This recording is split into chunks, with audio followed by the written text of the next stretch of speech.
The morning sun filtered through the grand windows of Windsor Castle, casting long shadows across the polished marble floors. Kate Middleton stood before her dressing-room mirror, her hands trembling slightly as she adjusted the delicate pearl necklace that had once belonged to Diana. The weight of the jewelry felt heavier than usual today, as if carrying the burden of all the unspoken truths that had been building within the palace walls. 3 floors below, in the private study that had become his sanctuary, King Charles III sat hunched over his desk, his weathered hands gripping a fountain pen so tightly that his knuckles had turned white. The papers before him blurred as his mind wandered to the conversation he'd overheard the night before. His wife's voice, sharp with satisfaction, echoing through the corridors as she spoke to her sister on the phone. "She's finally getting what she deserves," Camilla had said, her tone carrying a smugness that made Charles's stomach turn.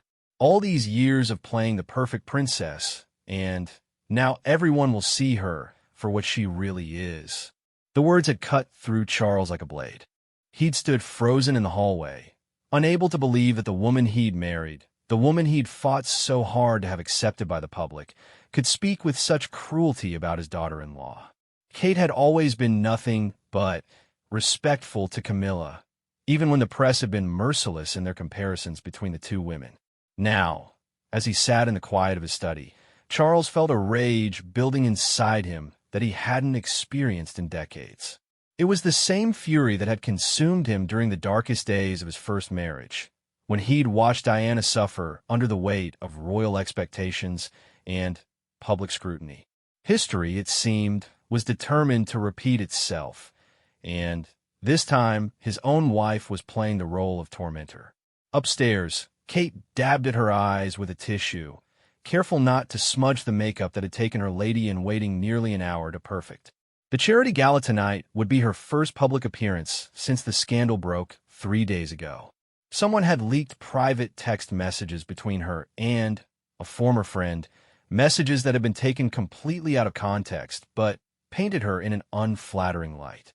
The tabloids had run with the story, dissecting every word, every emoji, creating a narrative that bore no resemblance to the truth. What hurt most wasn't the public humiliation or the cruel headlines. It was the silence from those she'd expected to support her. The palace's public relations team had issued a brief, sterile statement that felt more like damage control than a defense. William had been called away on an emergency diplomatic mission, leaving her to face the storm alone. And Camilla, the woman who should have understood better than anyone what it felt like to be villainized by the press, had instead chosen to twist the knife deeper. Kate's phone buzzed with another message from her mother, Carol, offering words of comfort and support. But even her family's love couldn't fill the void left by the royal family's abandonment. She'd given 15 years of her life to this institution, had borne 3 children who would one day carry its legacy, and yet she felt more isolated than ever. In the servants' quarters, whispers followed the staff as they went about their duties. The older members, those who remembered Diana's time in the palace, shook their heads with knowing sadness.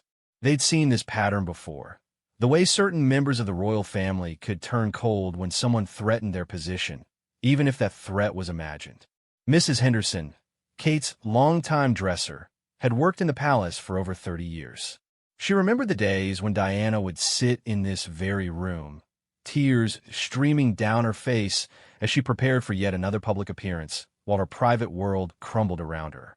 The parallels were too obvious to ignore, and it broke her heart to see history repeating itself with another young woman who'd entered the royal family with such hope and innocence. "Your Royal Highness," Mrs. Henderson said softly as she helped Kate with the final touches of her evening gown, "you mustn't let them break your spirit. You're stronger than they give you credit for." Kate met the older woman's eyes in the mirror, seeing decades of wisdom and understanding reflected back at her. "Sometimes I wonder if it's all worth it, Mrs. Henderson. The sacrifices, the constant scrutiny, the way they can turn on you the moment you show any sign of being human. The crown is heavy, Your Royal Highness, but it's not meant to be carried alone. Unfortunately, some forget that lesson and, choose to see allies as enemies. Meanwhile, in the Queen Consort's private sitting room, Camilla was indeed meeting with her sister, Annabelle. The two women sat with their afternoon tea, their conversation punctuated by knowing glances and barely concealed satisfaction. "I told you from the beginning that girl was too ambitious," Annabelle said, stirring her tea with deliberate precision. "All that media training, all those carefully crafted public appearances. It was only a matter of time before the mask slipped." Camilla nodded, though something in her chest felt uncomfortable with the direction of their conversation. "Charles seems quite upset about the whole affair. He's been impossible to reach all day." "Well, of course he is. Men never see these things clearly. He probably feels protective of her because she reminds him of Diana." Annabelle's voice carried a sharp edge when she mentioned the late princess's name. "But you and I both know that's exactly why she needs to be taken down a peg. The last thing this family needs is another martyr." The comparison to Diana sent a chill through Camilla. She'd spent years trying to escape the shadow of Charles's first wife, working tirelessly to win public acceptance and prove that she could be a valuable member of the royal family. The irony that she was now being accused of treating Kate the way Diana had been treated wasn't lost on her, but pride and fear had clouded her judgment. As the afternoon wore on, Charles found himself walking the corridors of the castle, his mind replaying memories of better times. He remembered Kate's wedding day, how radiant she'd looked as she walked down the aisle of Westminster Abbey. He'd been so proud that day, finally seeing his son find happiness with someone who genuinely seemed to love him for who he was, not what he represented. He thought of his grandchildren, Charlotte's infectious laugh, George's serious questions about royal duty, and little Louis's boundless energy. What kind of world were they creating for these children? What lessons were they teaching about loyalty, family, and the cost of wearing a crown? The king's footsteps echoed in the empty hallway as he made his way to the portrait gallery.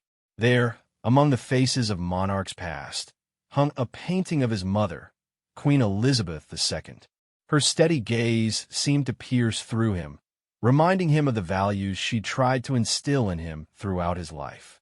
Duty, honor, protection of family. These were the principles that should guide every decision. But where was the honor in allowing his wife to participate in the destruction of his daughter-in-law? Where was the family loyalty in standing by while Kate was fed to the wolves of public opinion? His mother would have been appalled by the current situation, and the weight of that knowledge settled heavily on his shoulders.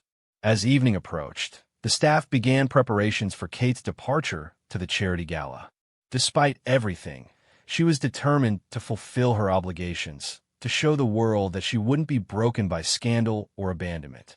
Her gown, a deep blue that brought out the color of her eyes, was a symbol of her resilience, though those who knew her well could see the pain she was trying so hard to hide. Charles made a decision that would change the course of the evening. Instead of remaining in his study as planned, he would attend the gala.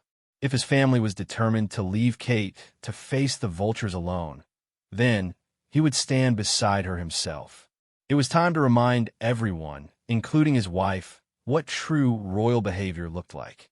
The phone call to his private secretary was brief but decisive. "Please inform the Duchess of Cambridge that I will be accompanying her to tonight's event. And, Sarah, please make sure the Queen Consort is aware of this change in plans." As Kate received the news, she felt a mixture of relief and apprehension. Charles's support meant everything, but she also knew it would further complicate an already delicate situation. Still, for the first time in days, she felt like she wasn't completely alone in this fight. Camilla's reaction to the news was swift and sharp. She appeared at Charles's study door within minutes, her face flushed with indignation. "What exactly do you think you're doing, Charles?" The king looked up from his papers, his expression cold in a way that Camilla had rarely seen. "I'm doing what I should have done 3 days ago. I'm standing by a member of our family who has served this crown with nothing but dedication and grace." She brought this on herself with her carelessness. Those messages were private communications between friends that had been twisted beyond recognition by the press. Charles interrupted, his voice rising slightly. "And since when do we abandon family members because the media decides to create a story?" The argument that followed was heated, but hushed, conducted in the low, intense tones that had become familiar to both of them over the years. But this time felt different. This time, Charles's anger had a focus and a purpose that Camilla recognized as dangerous to her position within the family. "You're making a mistake, Charles. Supporting her will only make this worse for all of us." "No, Camilla. The mistake was allowing this to happen in the first place. I won't stand by and watch another young woman be destroyed by this institution's cowardice and cruelty." The words hung in the air between them, heavy with implication and years of unspoken resentments. Camilla understood that this moment would define not just Kate's future, but her own relationship with the man she'd waited so long to marry. As the sun set over Windsor Castle, three very different emotions filled the ancient walls. Kate prepared for battle, armed with dignity and the unexpected support of her father-in-law. Charles dressed for war, determined to protect his family's honor and prevent history from repeating itself. And Camilla sat in her room, finally, understanding that her smirk of satisfaction might have cost her more than she'd ever imagined possible. The evening ahead would test them all, but the battle lines had been drawn. The question now was whether the House of Windsor would emerge stronger or find itself divided beyond repair by the very forces it had sworn to overcome. The charity gala was being held at the Natural History Museum, its grand Romanesque architecture providing a stunning backdrop for one of the most anticipated events of the London social season. As guests arrived in their finest evening wear, the atmosphere buzzed with an electricity that had nothing to do with the charitable cause and everything to do with the royal drama that had dominated headlines for the past week. Kate sat in the back of the royal Bentley, her hands folded carefully in her lap to prevent them from shaking. Charles sat beside her, his presence both comforting and intimidating. She'd grown to love her father-in-law over the years, appreciating his thoughtfulness and his genuine care for environmental and social causes. But she'd also witnessed his temper when provoked, and tonight she could feel the controlled fury radiating from him like heat from a flame. "Thank you," she said quietly as they approached the museum, "for coming with me tonight. I know it complicates things." Charles turned to look at her, his weathered face softening with something approaching paternal affection. "Kate, my dear, you shouldn't have to face this alone. What's happening to you is unconscionable, and I won't allow it to continue without consequence." The car pulled to a stop, and immediately the flash of cameras began. Through the tinted windows, Kate could see the crowd of photographers and journalists that had gathered, their lenses trained on the vehicle like weapons. She'd faced media scrutiny before, but never like this, never when she felt so vulnerable and exposed. "Remember," Charles said, placing a reassuring hand on her arm, "you are the future queen consort of this realm. You represent everything this institution should aspire to be. Don't let them diminish that." The car door opened, and Kate stepped out into a blaze of light and sound. The photographers called her name, shouted questions about the leaked messages, demanded to know how she felt about the speculation surrounding her marriage. But she kept her head high, her smile practiced but genuine, as she made her way toward the museum entrance with Charles at her side. Inside the museum, beneath the soaring arches and amid the prehistoric exhibits, London's elite had gathered for an evening dedicated to children's literacy programs. It was a cause close to Kate's heart, one she'd championed for years through her royal patronages. Tonight, however, the focus wasn't on helping disadvantaged children learn to read. Tonight, all eyes were on the woman who'd been portrayed in the press as manipulative and calculating. Lady Pemberton, the gala's organizer and a longtime friend of the royal family, greeted them with obvious relief. "Your Majesty, Your Royal Highness, thank you so much for coming. I wasn't sure, given the circumstances." "The circumstances," Charles said with controlled precision, "are exactly why we needed to be here. The Duchess of Cambridge has been one of our most dedicated advocates for literacy programs, and no amount of media speculation will change that commitment. As they made their way through the crowd, Kate could feel the weight of every gaze, every whispered conversation that stopped when she passed. Some faces showed sympathy and support. Others displayed the hungry curiosity of those who fed on scandal and misfortune. But what struck her most was the careful neutrality of those who had once been warm friends and allies. Fear, she realized, was contagious within these circles. People were afraid to be seen supporting her too openly, lest they become targets themselves. Charles noticed it too. The way conversations paused when they approached, the carefully polite but distant greetings from people who had once competed for invitations to intimate dinners at Kensington Palace. His anger, already simmering, began to boil over as he watched Kate navigate this social minefield with grace and dignity that most of these people could never hope to achieve. Meanwhile, across London, Camilla sat in her private sitting room at Clarence House, nursing a gin and tonic and trying to ignore the live television coverage of the gala. She'd chosen not to attend, claiming a sudden headache. But, in truth, she couldn't bear to watch Charles publicly supporting Kate while privately condemning her own behavior. Annabelle had finally left after their afternoon of gossip and scheming, but her words lingered in the air like smoke. The comparison to Diana, the suggestion that Kate needed to be taken down a peg, the implication that Charles was being manipulated by his protective instincts. All of it felt poisonous now, staining everything Camilla had worked so hard to build. She thought of the early days of her relationship with Charles, when she'd been the one facing hostile crowds and vicious headlines. She remembered the way it felt to walk into a room and feel the temperature drop, to know that people were discussing her past and judging her worthiness to stand beside the heir to the throne. The irony that she was now contributing to someone else's suffering in the same way wasn't lost on her. But pride and jealousy were powerful forces, and Camilla had spent too many years fighting for her place in the royal hierarchy to give ground easily. Kate's popularity with the public, her effortless elegance, her ability to connect with people of all backgrounds, these qualities that should have been celebrated as assets to the monarchy instead felt like threats to Camilla's own position and relevance. Back at the gala, the evening was progressing with the careful choreography that marked all royal events. There were speeches about the importance of literacy, presentations of funds raised for various programs, and the kind of polite applause that echoed through museum halls and ballrooms across the capital every night of the social season. But when it came time for Kate to deliver her prepared remarks, the atmosphere in the room shifted dramatically. She approached the podium with the same composure she'd maintained throughout the evening, but those who knew her well could see the subtle signs of strain around her eyes, the slightly tighter grip on her speech cards. "Ladies and gentlemen," she began, her voice clear and strong despite the emotional turmoil of the past week.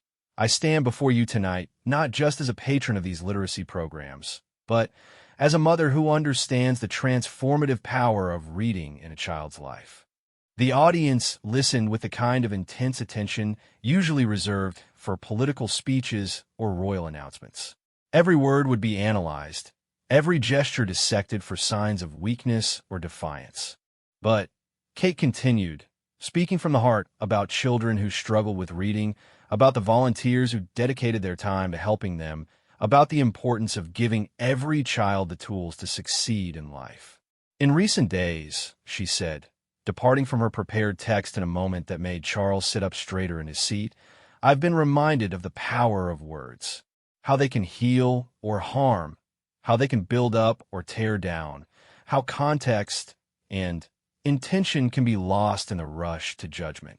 The room was absolutely silent now, everyone understanding that they were witnessing something unprecedented, a member of the royal family addressing scandal directly, refusing to hide behind palace statements and diplomatic silence. But I've also been reminded of why we do this work. Because somewhere in London tonight, a child is learning to read for the first time. A young person is discovering that books can transport them to other worlds can give them hope and dreams and possibilities they never knew existed. That child doesn't care about headlines or speculation. They just want to learn, to grow, to become the best version of themselves. Kate's voice grew stronger with each word, and Charles felt a surge of pride that surprised him with its intensity. This was what the monarchy should be, not the petty jealousies and palace intrigue that had dominated the week's news, but genuine service to people who needed it most. So tonight, let's focus on what truly matters. Let's celebrate the teachers and volunteers and organizations that are changing lives one book at a time. Let's remember that our purpose here isn't to feed gossip or create drama, but to serve something larger than ourselves. The applause when she finished was thunderous, sustained, and genuine. People rose to their feet, and Charles noticed with grim satisfaction that some of those who had been coldly polite earlier were now clapping with obvious enthusiasm. Kate had done something remarkable. She'd taken control of her own narrative, refusing to be defined by the scandal that had been manufactured around her.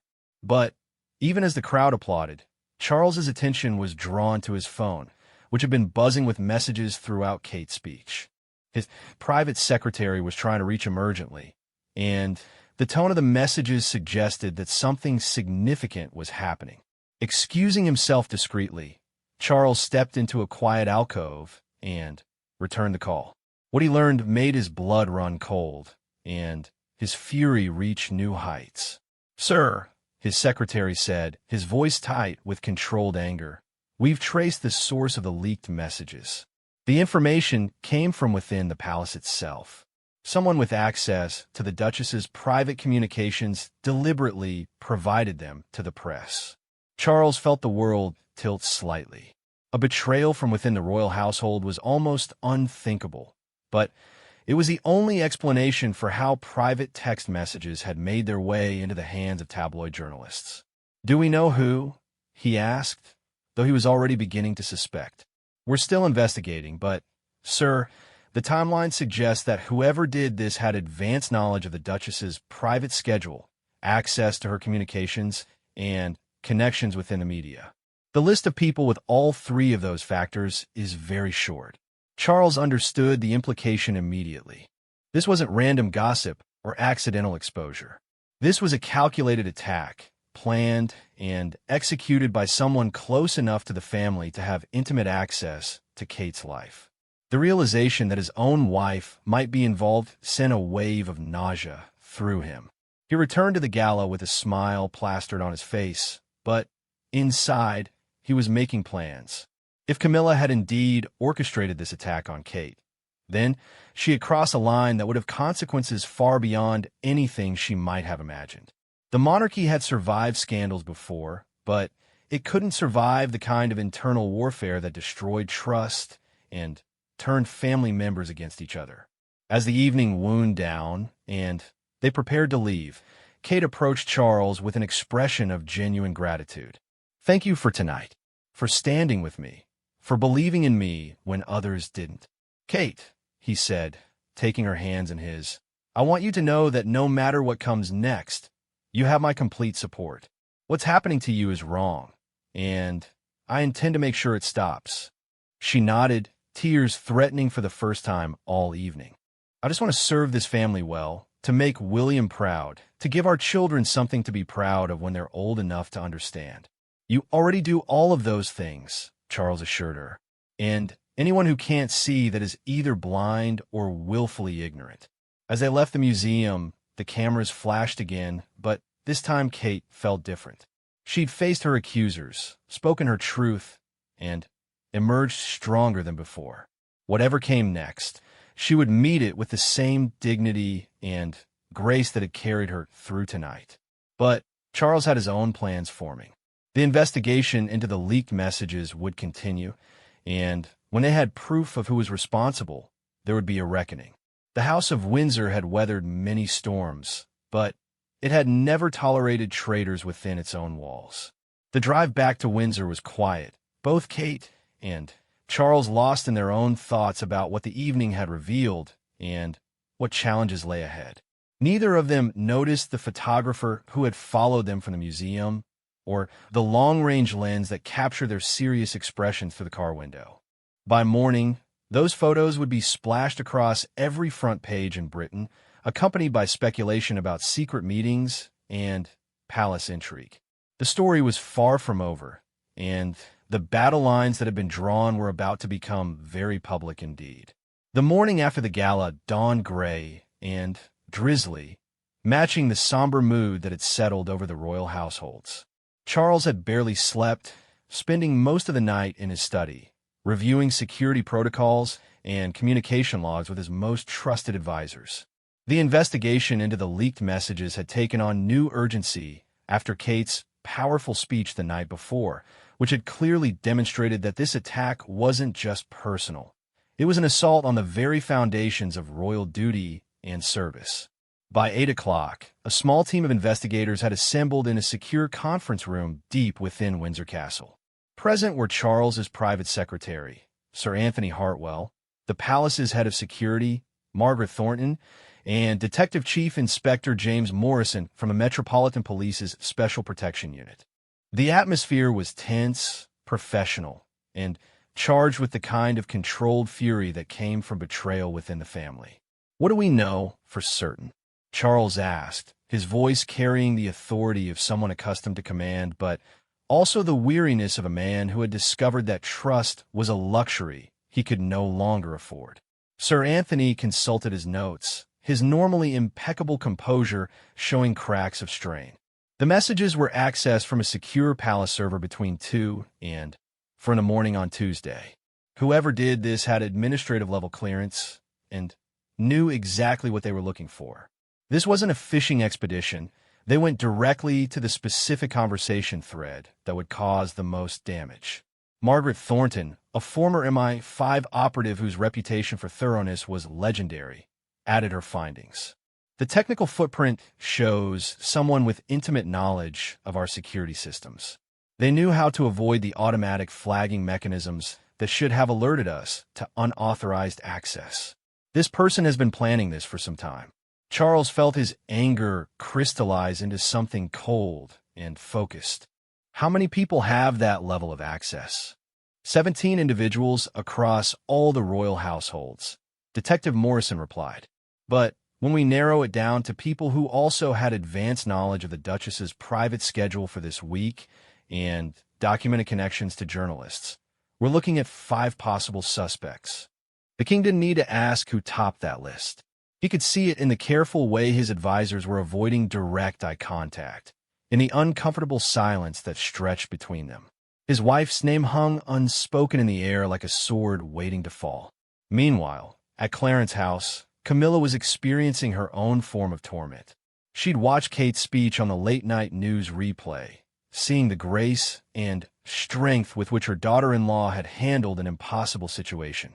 The crowd's enthusiastic response, the obvious respect and admiration from people who had witnessed her composure under fire, had stirred something uncomfortable in Camilla's chest. Her lady-in-waiting, Patricia Somerville, had served the royal family for decades and had developed the kind of intuitive understanding that came from years of observing palace dynamics. She'd noticed Camilla's growing agitation over the past week, the way she'd jumped at every phone call, the nervous energy that had replaced her usual confident demeanor.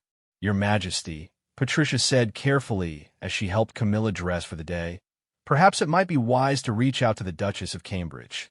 A gesture of support during this difficult time might be..." "Might be what?" Camilla snapped, her composure finally cracking. "Might make me look weak? Might undermine my position?" The girl brought this on herself with her carelessness. Patricia had seen enough royal scandals to recognize the signs of guilt masquerading as righteous indignation. She also knew better than to push too hard, but loyalty to the crown sometimes required uncomfortable truths. "Forgive me, Your Majesty, but the Duchess has always been respectful and supportive. Whatever mistakes she may have made, surely they don't warrant this level of public humiliation." Camilla turned away from the mirror, unable to meet Patricia's knowing gaze.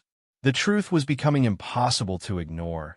She'd allowed jealousy and insecurity to cloud her judgment, and now she was trapped in a web of her own making. Back at Windsor, Charles was reviewing the timeline of events with forensic precision. The leaked messages had been accessed in the early hours of Tuesday morning. By Wednesday afternoon, they were in the hands of 3 different tabloid newspapers. The coordination required for such rapid dissemination suggested not just access to the messages, but pre-existing relationships with media contacts. "Sir," Margaret Thornton said quietly, "there's something else." The person who accessed these files also downloaded several other private communications from various family members. They have a treasure trove of potentially damaging information that hasn't been released yet.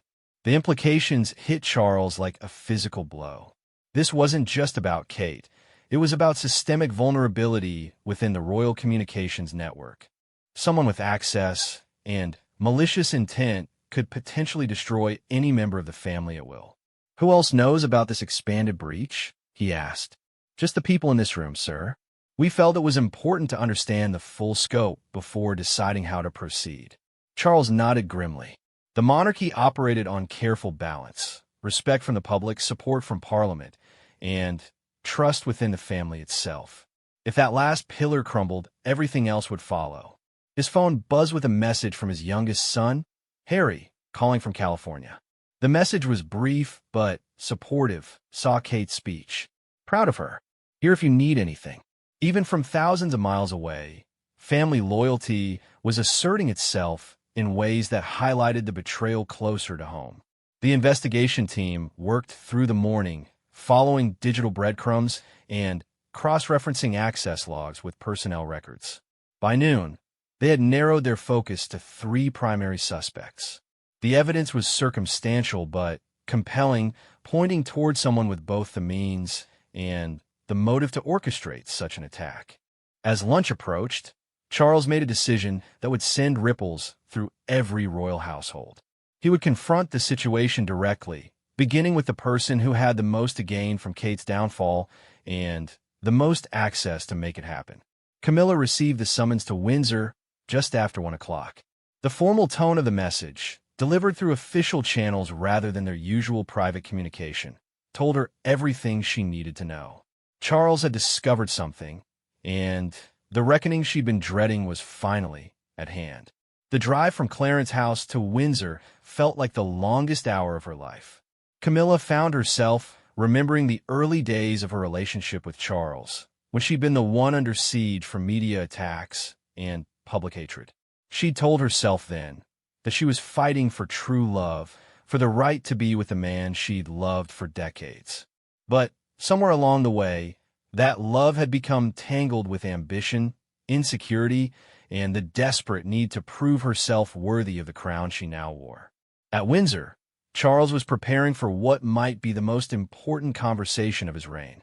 The evidence against Camilla wasn't conclusive yet, but it was strong enough to demand answers. More importantly, the pattern of behavior over the past week, the smug satisfaction, the cruel comments, the deliberate absence from events supporting Kate, painted a picture that was becoming impossible to ignore.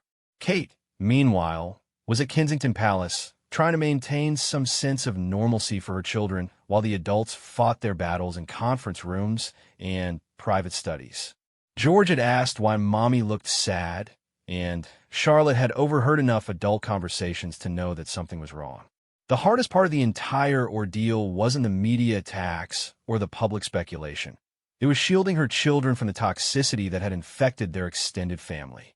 Her phone had been buzzing all morning with messages of support from friends, family members, and even strangers who had been moved by her speech the night before. But the silence from certain quarters of the royal family was deafening.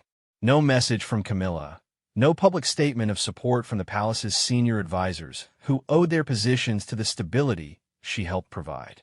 At 2:30, Camilla's car pulled through the gates of Windsor Castle. She was escorted not to the family's private quarters, but to Charles's official study, a subtle but unmistakable signal that this was to be a formal audience, not a personal conversation between husband and wife. Charles stood when she entered, his posture rigid, and his expression unreadable. The warmth that usually characterized their private interactions was notably absent, replaced by the kind of cold formality that marked the most serious royal business. "Sit down, Camilla," he said, gesturing to the chair across from his desk. "We need to talk." She took the indicated seat, her hands folded carefully in her lap to hide their trembling. The room felt charged with unspoken accusations and barely controlled anger. "I know about the messages," Charles said without preamble. "I know how they were accessed, when they were downloaded, and how they made their way to the press. What I want to know is why." Camilla's carefully prepared denials died in her throat when she saw the look in her husband's eyes. This wasn't suspicion or speculation. This was knowledge, backed by evidence, and fueled by a fury that she'd rarely seen in all their years together. "Charles, I can explain."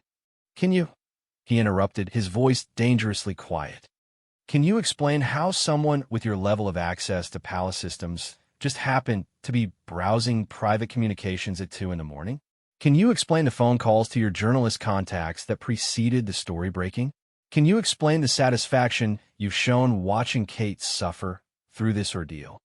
Each question hit like a physical blow, stripping away her defenses and leaving her exposed before the man she'd claimed to love above all else.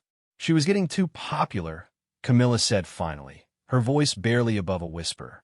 "The public was starting to see her as the future of the monarchy, and I was becoming irrelevant.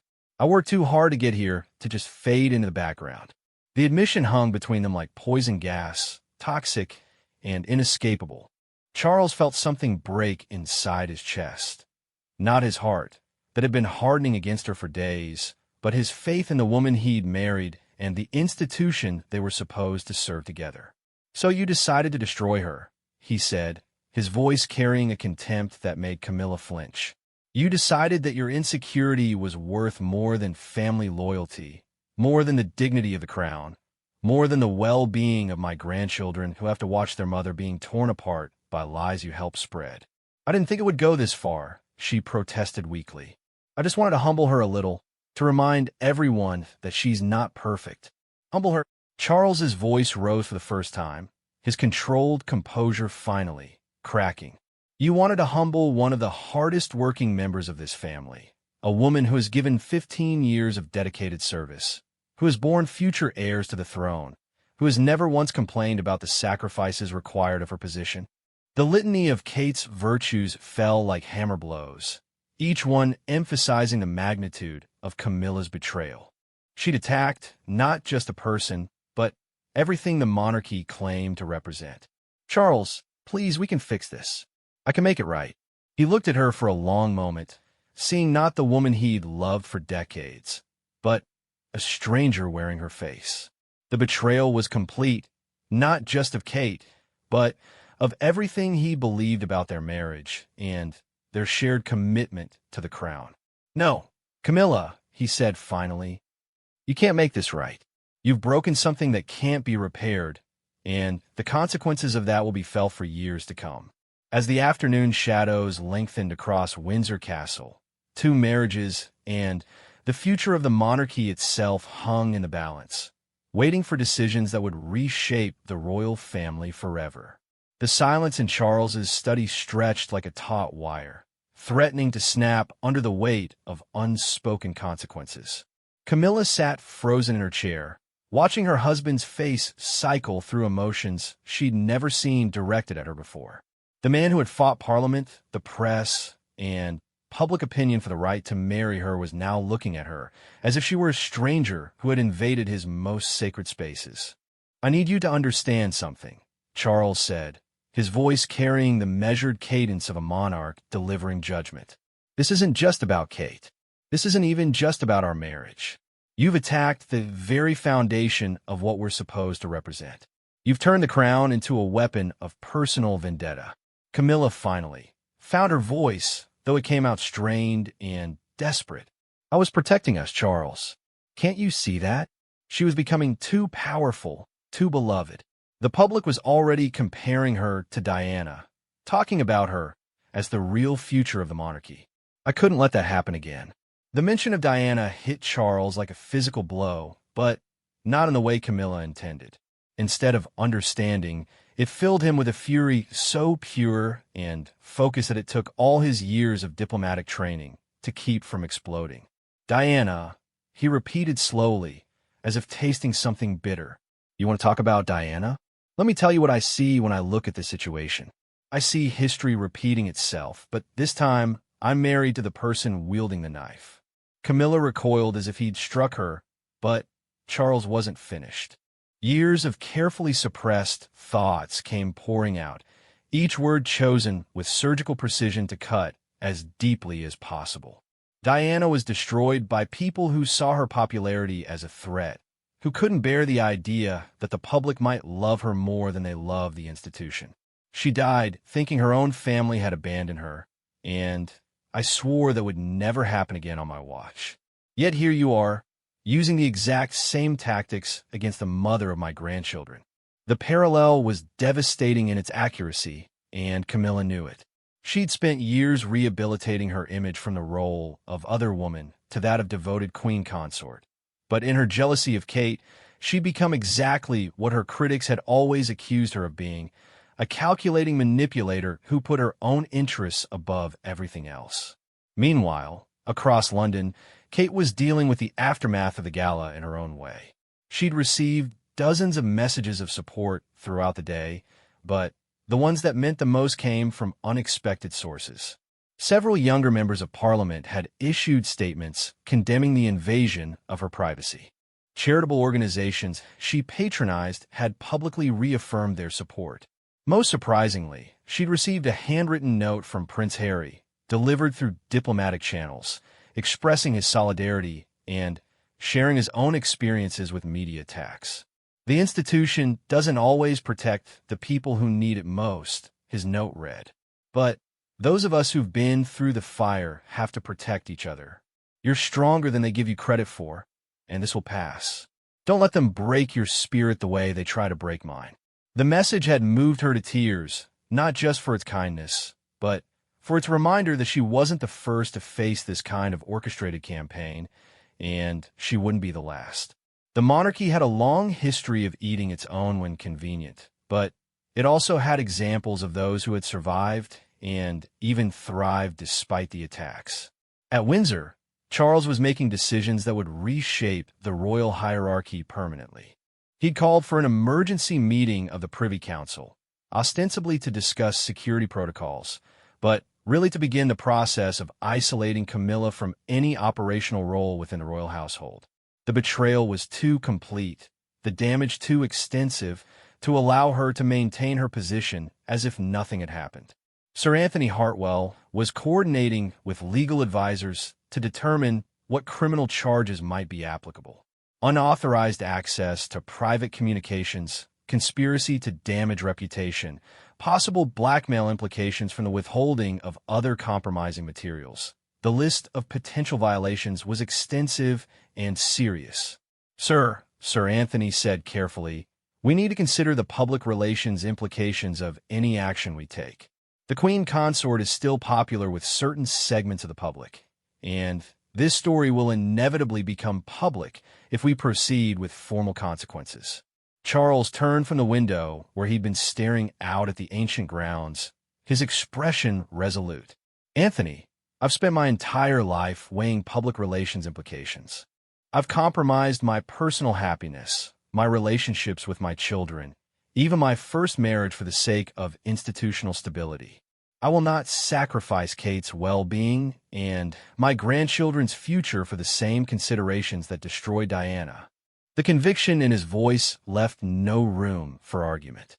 For the first time in his reign, Charles was prepared to let personal justice take precedence over political expediency, and everyone in the room understood that this marked a fundamental shift in how the monarchy would operate going forward.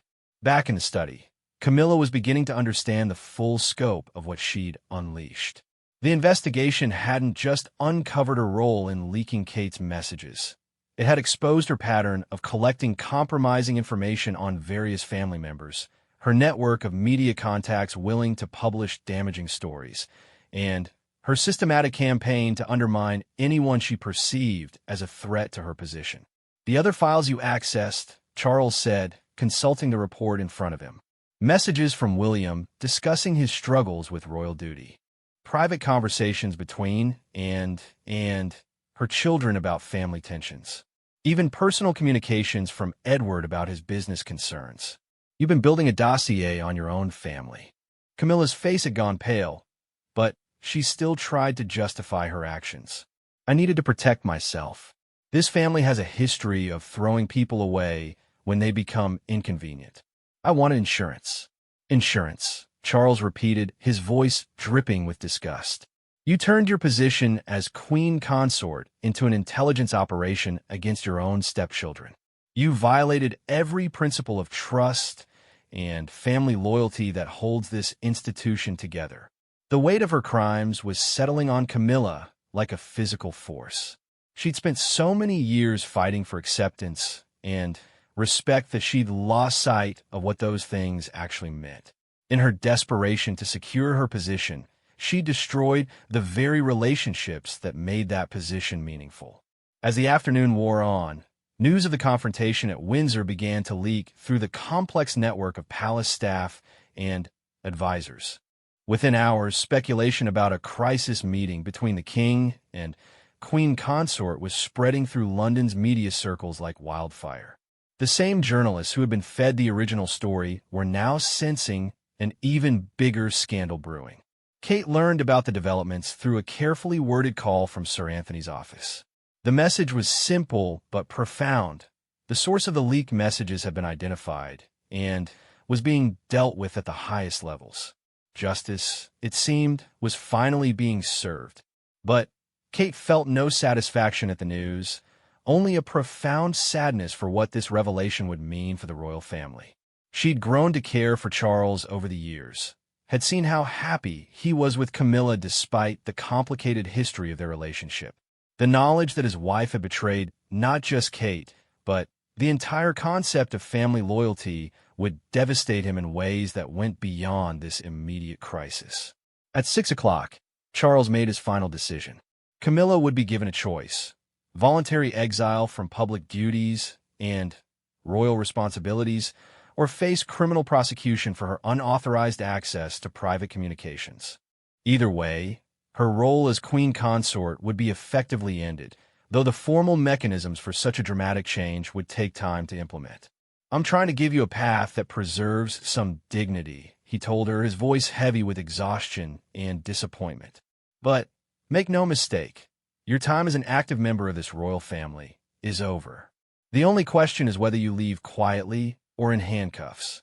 Camilla sat in stunned silence. Finally, understanding that there would be no forgiveness, no path back to Charles's good graces, no way to undo the damage she'd inflicted on everyone around her. The crown she'd fought so hard to wear had become a weight that would crush her. "What about us?" she asked finally, her voice breaking. "What about our marriage?" Charles looked at her with something approaching pity. "What marriage, Camilla? What relationship could survive this level of betrayal? You didn't just attack Kate. You attacked everything I believe in, everything I've tried to build. You made me complicit in cruelty by association." The words hung in the air like a death sentence. Their marriage, which had survived decades of public scrutiny and family opposition, could not survive the poison of her jealousy and ambition. As evening fell over Windsor Castle, Charles sat alone in his study, contemplating the wreckage of his personal life and the challenges that lay ahead. He would have to rebuild trust within his own family, repair the damage done to Kate's reputation, and somehow maintain the stability of the monarchy while effectively ending his marriage. But for the first time in days, he felt something approaching peace. Justice was being served, the victim was being protected, and the institution he devoted his life to serving was being cleansed of the corruption that had threatened to destroy it from within. The battle was far from over, but the most important victory had been achieved. The crown would not be used as a weapon against the innocent. Not on his watch. Not ever again. Outside his window, the lights of Windsor Castle glowed against the darkening sky, a symbol of continuity and tradition that would outlast the scandals and betrayals of any single generation. Tomorrow would bring new challenges, but tonight, Charles had chosen justice over convenience, family over politics, and the future over the past. He realized, the most royal thing he'd ever done. 3 months had passed since the confrontation that had shaken the foundations of the British monarchy. The autumn leaves were turning golden around Windsor Castle, painting the ancient grounds in shades that seemed to reflect the transformation happening within the royal family itself.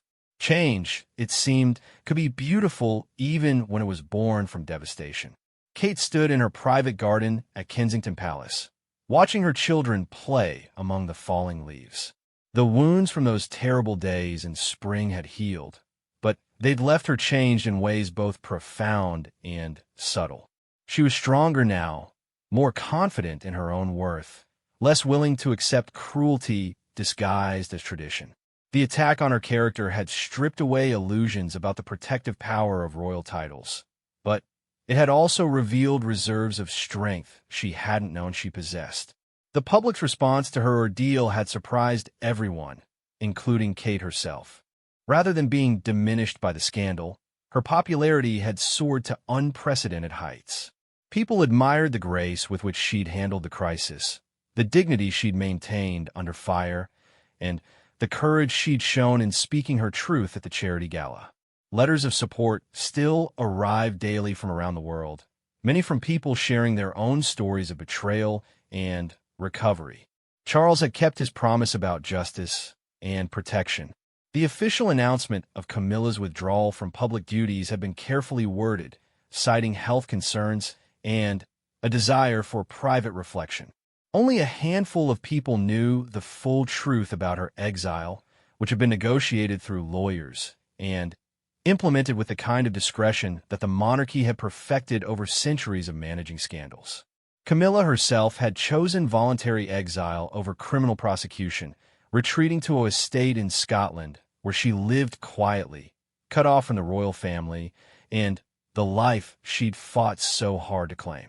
The woman who had once smirked at Kate's tears now spent her days alone, contemplating the ruins of her ambitions and the bridges she'd burned in pursuit of security that had ultimately proven illusory. The impact on Charles had been profound, but in many ways liberating. The guilt that had consumed him since Diana's death, the knowledge that he'd failed to protect her from the very forces that later threatened Kate, had finally been addressed through decisive action.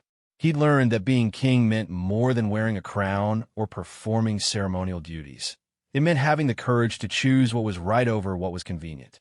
His relationship with Kate had evolved into something deeper than the formal respect that had previously defined their interactions. She'd become the daughter he'd never had, someone he could mentor and protect while learning from her example of how to serve with genuine humility and connection to the people. Their partnership was reshaping how the monarchy engaged with the public, bringing a warmth and accessibility that hadn't been seen for generations. William had returned from his diplomatic mission to find his family transformed by crisis, but ultimately stronger for having survived it. The revelation of Camilla's betrayal had shocked him, but it had also clarified his priorities in ways that would influence his future reign.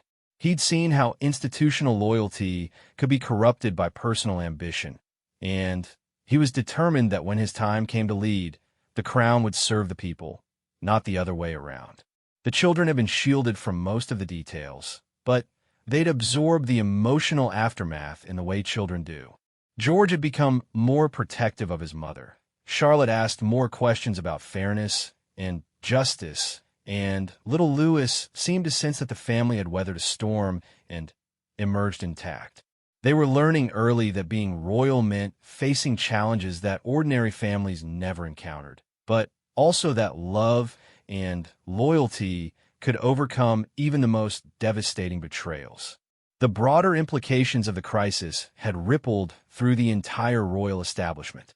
Security protocols had been overhauled, communication systems redesigned, and personnel policies revised to prevent future betrayals. But more importantly, the culture within the royal households had shifted. The old patterns of competition, jealousy, and backstabbing that had characterized palace life for generations were being actively discouraged, replaced by an emphasis on collaboration and mutual support. Sir Anthony Hartwell had become something of a hero within royal circles for his meticulous investigation and unwavering support for doing the right thing, regardless of political consequences. His example had inspired other longtime palace advisors to speak more openly about the need for reform and accountability within the institution. The media, sensing the change dynamic, had also adjusted their approach. The sympathetic coverage of Kate's handling of the crisis had reminded many journalists that there was more public interest in stories of resilience and service than in manufactured scandals and personal attacks. While the tabloids would always pursue sensational stories, there was now a greater awareness of the human cost of their coverage. As Christmas approached, the royal family was preparing for their first holiday season since the crisis. The traditional gathering at Sandringham would be notably smaller this year, with Camilla's absence creating space for a different kind of celebration. There would be less formality, more genuine warmth, and a shared understanding that they'd survived something that could have destroyed them. Kate found herself looking forward to the holiday in ways she hadn't for years. The stress of trying to navigate complex family dynamics while protecting her children from adult conflicts had lifted, replaced by the simple pleasure of knowing that those around her were genuinely supportive and trustworthy.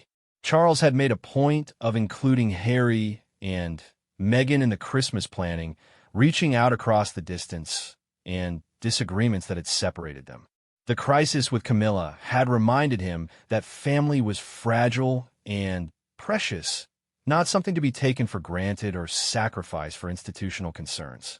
The work of rebuilding those relationships would take time, but the foundation was being laid. On a quiet evening in late November, Kate sat in her private sitting room at Kensington Palace, reading through some of the letters that continued to arrive from people around the world. One, from a young woman in Manchester, particularly moved her. "Your Royal Highness, I wanted to thank you for showing me what it looks like to face your accusers with dignity. I've been dealing with workplace bullying for months, and watching how you handled your crisis gave me the courage to stand up for myself. You may never know how many people you've inspired by simply refusing to be broken." Kate set the letter aside and looked out her window at the London skyline, twinkling with the lights of millions of people living their own stories of challenge and triumph. This was what royal service really meant, not the ceremonies and ribbons and formal events, but the example set for those who were watching, hoping to find models for how to live with courage and grace. The monarchy that would emerge from this crisis would be different, she knew. Stronger in some ways, more vulnerable in others, but ultimately more human and more connected to the people it served. The old model of distant majesty and unquestionable authority was giving way to something more collaborative and accountable. Charles had begun speaking more openly about the need for the royal family to earn public support through service rather than expecting it as a birthright. The crown, he learned, was not a protection against consequences, but a responsibility to set an example worth following. In Scotland, Camilla spent her evenings reading the newspapers that chronicled the royal family's recovery from the crisis she'd caused. The articles about Kate's rising popularity, Charles's renewed sense of purpose, and the family's apparent healing were like daggers to her heart. But she forced herself to read them anyway. It was a form of penance, a way of confronting the magnitude of what she'd destroyed through her jealousy and ambition. She'd received no contact from Charles since their final, devastating conversation at Windsor. Her attempts to reach out through intermediaries had been politely but firmly rejected. The marriage that had once seemed like the ultimate victory had become the ultimate loss, and she was beginning to understand that some mistakes were too profound to ever fully repair. Yet even in her exile, Camilla was slowly beginning to find a different kind of peace. Stripped of the pressures and temptations of royal life, she was rediscovering parts of herself that had been buried under years of image management and political calculation. The garden at her Scottish estate was becoming a source of solace. the quiet rhythm of country life a balm for the wounds she'd inflicted on herself and others. As the first anniversary of the crisis approached, Kate was asked by her private secretary if she wanted to mark the date in any special way. She considered the question carefully before answering. "I think," she said finally, "the best way to honor what we've learned is to simply continue doing the work. Continue serving, continue showing up, continue proving that the crown means something more than personal power or protection." It was a perfectly Kate response, practical, humble, focused on service rather than self-aggrandizement. But it was also profoundly wise, recognizing that the truest victories were measured not in dramatic gestures, but in the quiet consistency of doing right day after day. The morning of that anniversary dawned bright and clear, with a kind of crisp winter light that made everything seem possible. Kate woke early, as had become her habit, and spent a few minutes in quiet reflection before beginning her day. She thought about the woman she'd been a year ago, more naive, perhaps, but also more trusting, more willing to believe that good intentions would always be protected by institutional loyalty. That woman was gone, replaced by someone harder, but also more genuine, someone who understood that strength came not from avoiding conflict, but from facing it with integrity intact. The crown had not broken her. Instead, she'd learned to wear it in a way that honored both its weight and its potential for good. As she prepared for another day of royal duties, a school visit, a charity lunch, a reception for young entrepreneurs, Kate felt a deep sense of gratitude for the journey that had brought her to this point. The pain had been real, the betrayal devastating, but the growth that had emerged from that crucible was proving to be one of the most valuable gifts of her life. The monarchy would continue, as it had for more than 1,000 years, but it would continue in a form shaped by this moment of crisis and recovery. And at its heart would be the lesson that Kate had taught through her example. That true royalty was measured not by the privileges it claimed, but by the service it rendered, not by the power it wielded, but by the grace with which it faced adversity. The future stretched ahead, full of challenges and possibilities, but also illuminated by the understanding that even the darkest betrayals could give birth to the brightest truths. The House of Windsor had been tested and found worthy, not because it was perfect, but because it was capable of learning, growing, and choosing justice over convenience when the moment demanded it. And in the end, that was perhaps the most royal quality of all.